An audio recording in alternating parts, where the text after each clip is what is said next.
بيبقى عندنا ناس بنحبهم قوي، والمرض النفسي انتشر كتير جدا في الفترة اللي احنا فيها دي، وكلنا بنتوقع الصدمات والخذلان من البعيد. لكن لما يكون حد قريب منك بيبقى آخر حد ممكن تتوقع منه إن يحصل منه موقف يزعلك. هنشوف قصتنا النهاردة ويا رب تعجبكم.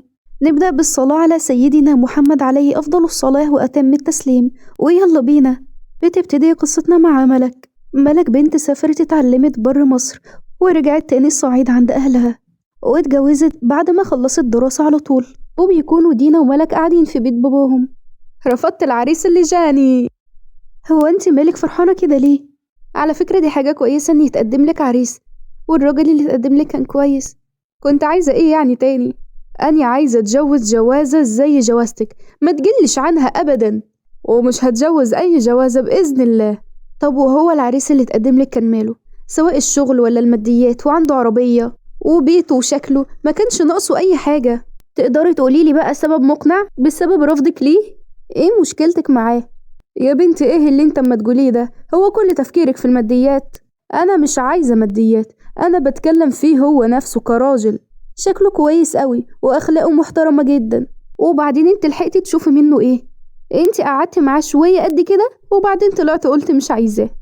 من الاخر كده انا عايزة واحد زي جوزك، محترم كده وراجل في نفسه، ليه هيبة وطلة لما يتكلم الكل يسمعه، صعيدي صعيدي يعني، مش اي واحد وخلاص. هو فعلا محمد جوزي فيه كل المميزات دي، ربنا يبارك فيه يا رب. والله مش علشان هو جوزي بس، هو فعلا انسان كويس جدا، ربنا يحميه. بس انتي بقى لحقتي تشوفي كل ده فيه امتى؟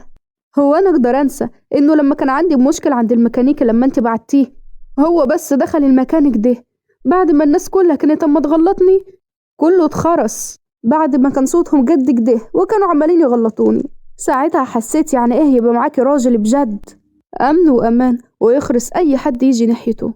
بصراحة كده انا محسدك عليه. تحسدي ايه بس يا بنت، هو اللي زيك بيعرف يحسد؟ عايزة اقولك ان محمد مستعد يعمل اي حاجة، وكمان يقف جنب اي حد يخصني او اي حد من طرفي. عارفة ومتأكدة من كلامك ده، وانا مش اما اقول الكلام ده علشان هو جوز اختي ولا انت اختي، انا اما اقول الكلام ده علشان هو فعلا يملى عين ايتها حد. طيب يا ستي، انا هسيبك قاعدة وهروح اجهز الغدا، هروح اعمل له حاجة ياكلها علشان قلت له تعالى عند ماما هنتعشى.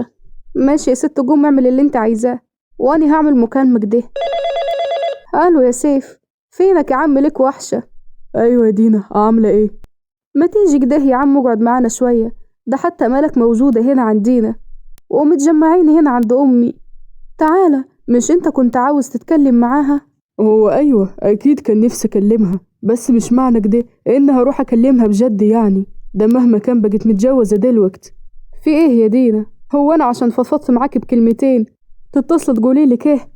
والمشاكل اللي حصلت ساعة امي وابوكي بعد فسخ الخطوبة ما كانتش قليلة، واللي حصل بين العيلتين ما كانش سهل، فانا هاجي هعمل ايه دلوقتي؟ هو انتوا اول اتنين ولا اخر اتنين يسيبوا بعض؟ في ايه مكبر الموضوع كده ليه؟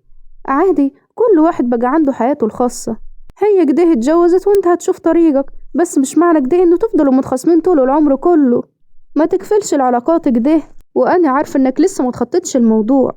طبيعي يا دينا، اختك هي اكتر انسانة انا حبيتها في حياتي، وكنت هموت واكمل معاها، وبسبب المشاكل العائلية انا ما قدرتش اعمل كده. عايزاني لما اشوفها اقول لها ايه دلوقتي؟ خصوصا انها اتجوزت، هعمل انا ايه؟ الله، تيجي توضح لها 100 حاجة يا سيف.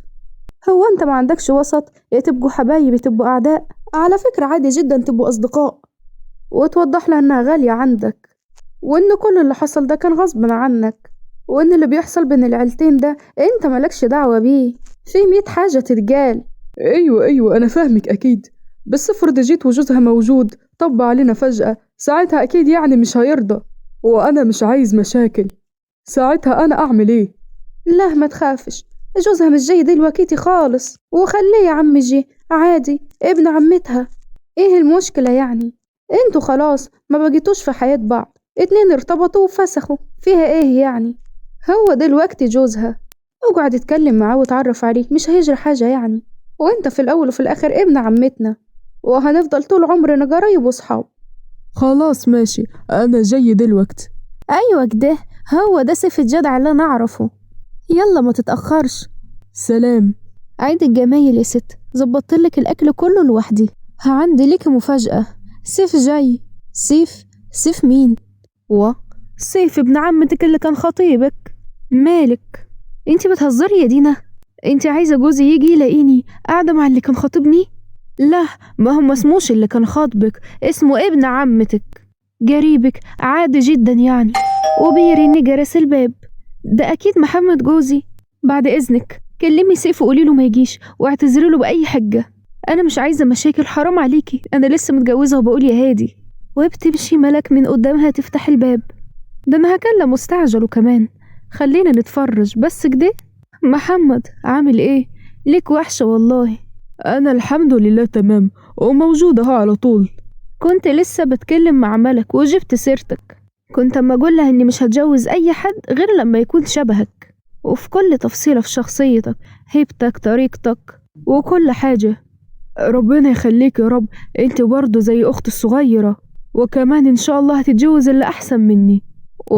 مالك عملت كده ليه؟ انت ما تتكسف ولا ايه؟ لا، وهتكسف من ايه؟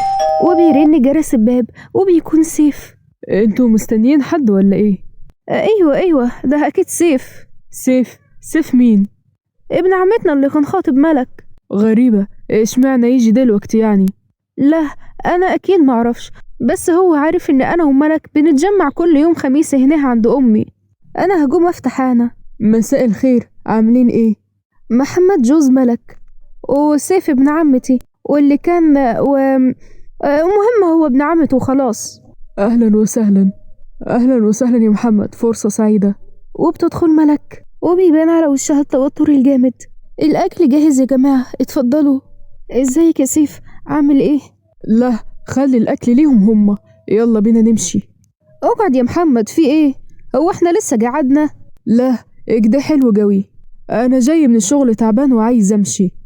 طب حاضر، اهدى، كل لقمة حتى الاول وبعد كده ننزل. مش واكل، يلا. طب انا هبقى اكلمك، ابقى رد عليا لو سمحت. عن اذنك يا سيف. مع السلامة يا ملك، ولا يهمك، ان شاء الله هنتقابل تاني. انا حاسس ان انا مجيتي ضايقة جوز اختك، قلتلك من الاول ما كانش له لازمة.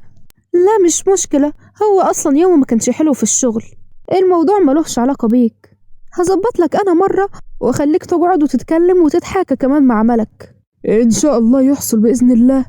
وبنروح لشقة ملك ومحمد، اللي بيكون محمد قاعد زعلان، وملك بتدخل عليه وبتقوله: محمد، احنا كده تقريبا داخلين على اسبوع ما بنتكلمش، وانت مش عايز تصدق ان انا ما كنتش عارفة ان سيف جاي.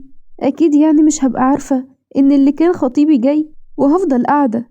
انت ازاي بتفكر بالطريقة دي؟ انا ما بفكرش بالطريقة دي، انا جيت لقيت حضرتك قاعدة مع اللي كان خطيبك. خلاص يا محمد، بس مش اللي كان خطيبي، اسمه ابن عمتي، راح واللي جه هيفضل ابن عمتي، مش هعرف انهي علاقتي بكل العيلة. وانا مش مطالب اني في الرايحة والجاية اسيبك تقعدي مع اللي كان خطيبك بحجة انه قريبك. انت مش مطالب بأي حاجة، انا كل اللي محتاجاه منك بس شوية ثقة، زي ما انا بثق فيك، وعمري ما اقدر افكر فيك في اي حاجة تكون وحشة او اظلمك فيها.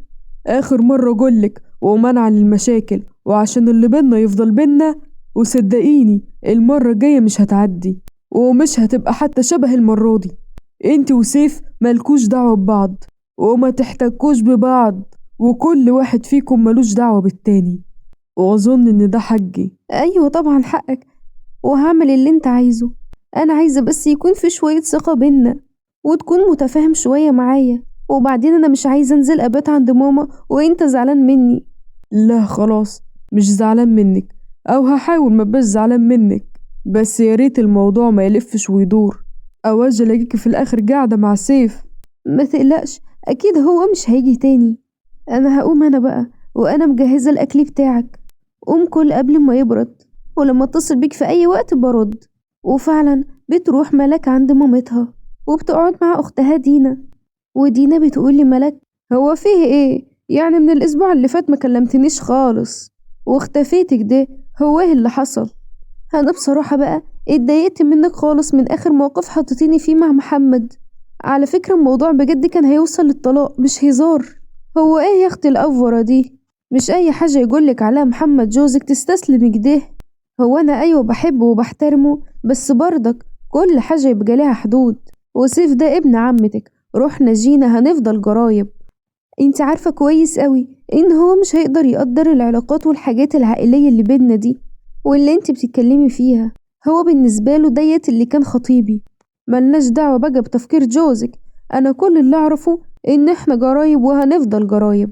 وبالمناسبة دي انا كلمت عمتنا واتفقت معاها ان احنا هنروح لها النهاردة وهنصف وهنتكلم في كل حاجة وهنرجع احسن من الاول كمان.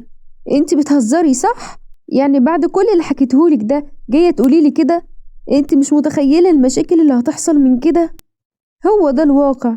احنا ببساطة مش هنفضل مخاصمين بعض كده. خلاص انت اتجوزت وبقى ليكي حياتك. الموضوع انتهى. احنا بقى هنفضل مقاطعين بعض ومقاطعين العلاقات كده. طب وبالنسبة لسيف، اوعي تقولي انه هيبقى هناك، علشان كده بجد هتطلق من جوزي. ايه اللي لما تقوليه ده؟ سيف اكيد دلوقتي هيبقى في شغله ومش هيفضل قاعد فاضل حوارات الستات دي. وبعدين بدل ما احنا بنسهر هنا ما بنعملش حاجة، تعال نروح عند عمتك وهتبقى صلة رحم. طيب ماشي، نتكلم مع عمته ونصفي الدنيا، بس انا هرجع بيت هنا، فاهمة؟ محمد عارف ان انا بايتة في بيت ماما ومش هينفع ابدا ابات عند عمته. بقولك ايه، ما تقعديش بقى تتشرط عليا، سيبي القعدة تمشي كده حلوة. انا جاي مجهز علشان عمته مستنيانا. يا رب استر يا رب. وفعلا بيروحوا ملاك ودينا عند عمتهم. بص بصراحة كده يا عمتي، انا جيت اهو نتكلم كوش الوش، يعني مش كفاية الكلام على التليفون. بصراحة كده احنا عايزين نصفي كل حاجة بيناتنا، ومن الاخر كده برضو كل حاجة جسم ونصيب، واحنا ملناش دعوة باللي حصل ده. أبوكي ده بيني وبينه ربنا. ايه رأيك بقى ان انا عمري ما هكلمه تاني ابدا، وعمري ما هسامحه في حياتي؟ وانتوا نفسكوا لولا مجيتكوا دي ما كان لساني هوب للسانكوا ابدا. دينا الصراحة معاها حق يا عمته، احنا مهما حصل هنفضل اهل، وياما ناس متوفقوش في جوازات وعادي بيفضلوا حبايب. عموما حصل خير يا حبيبتي، دلوقتي تهدى النفوس. قومي يا دينا اعملي لنا حاجة حلوة ناكلها عقبال ما سيف يجي، وادينا قاعدين اهو. بس كده احلى كيكة لعمتي والسيف كمان، هقوم حالا اعملها لك. طيب دينا اعملي كيكة بسرعة بقى علشان نلحق نمشي. ها انتي عارفة النهاردة ماما بتستنانا عشان نسهر معاها. مالك يا ملك في ايه؟ ما انتوا طول عمركم بتيجوا وبتطولوا وبتسهروا وبتمشوا من عند الصبح واحيانا بتباتوا كمان. ما البيت هنا زي في بيت امك.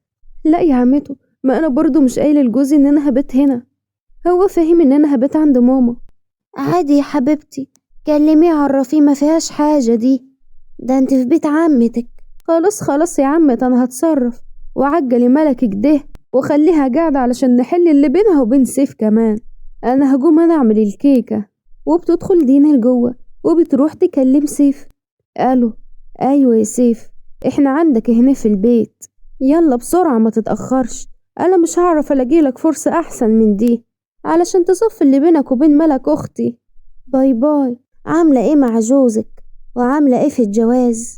هو بصراحة كده يا عمته بيني وبينك انا مبسوطة قوي، جوزي انسان كويس قوي وبيراعي ربنا فيا، بصراحة مش هلاقي احسن منه.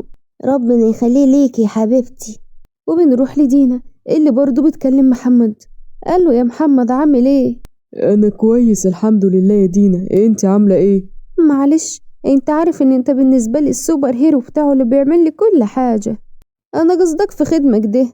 ما تقولي محتاجه ايه؟ بتمهدي ليه كده؟